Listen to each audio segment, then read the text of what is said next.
ఒక్కడే దేవుడు, నేను తప్ప వేరొక దేవుడు ఉండకూడదు అని అంటే అదే దేవుడు ఏమని మాట్లాడుతున్నాడు? 82 కీర్తన 1వ వచనం చూడండి. ఇప్పుడు దేవుని సమాజములో, ఈ సమాజం ఎవరిది? దేవునిదది. దేవుని సమాజములో దేవుడు నిలుచున్నాడట. తండ్రి అయిన దేవుడు అక్కడ.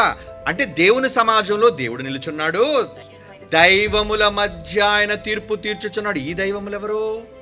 ఒక్క దేవుడే, ఒక్క దేవుడే, ఒక్క దేవుడని నిలబడిపోయే వీళ్ళు ఒక్కడే కాదు, చాలా దైవాలు ఉన్నారు. ఎంతమంది దైవాలు ఉన్నా తండ్రి ఎవరు? 1, ఒక్కడే ఉంటాడు.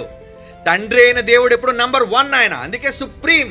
మరి మిగతా వాళ్ళందరూ ఆయన కడుపున పుట్టిన పిల్లలండి. వాళ్ళ దైవాలు కారా? అవుతారు. అసలు దైవము అంటేనే దేవుడా కాదా దాని అర్థం? దైవం అంటే మరి ఈ దైవాలు ఎవరు? దేవుడే ఒప్పుకున్నాడు. దేవుడు తన సమాజంలో నిలబడి దైవముల మధ్య తీర్పు తీర్చి 6వ వచనం, మీరు దైవములని. ఎందుకు మీరు దైవాలు తెలుసా? మీరందరూ సర్వోన్నతుని యొక్క దేవుని కుమారులు, కొడుకులు. మీరు అని నేనే కదా సెలవిచ్చాను. ఈ మాట పలుకుతుంది ఎవరు చెప్పండి? నేను ఒక్కడనే దైవం, నేను తప్ప వేరొక దైవం ఉండకూడదంటే తండ్రిగా నన్ను తప్ప ఎవరిని మీరు గుర్తించడానికి వీల్లేదు. అది పాత నిబంధనలోని అర్థం. అదే మాట యేసుప్రభువు వచ్చి అందరికీ ఒక్కడే తండ్రి, ఆయన పరలోకమందున్నాడు కనుక ఆయన చెప్పిన మాట కానీ యేసుప్రభు వారు నూతన నిబంధనలు ఒప్పుకుంటున్న మాట కానీ ఎక్కడ క్లాష్ అవ్వలేదు. చూసారా? సర్వసత్యం. బైబిల్ ఎప్పుడు కూడా ఒక మాటను మరొక మాటను విభేదించదు.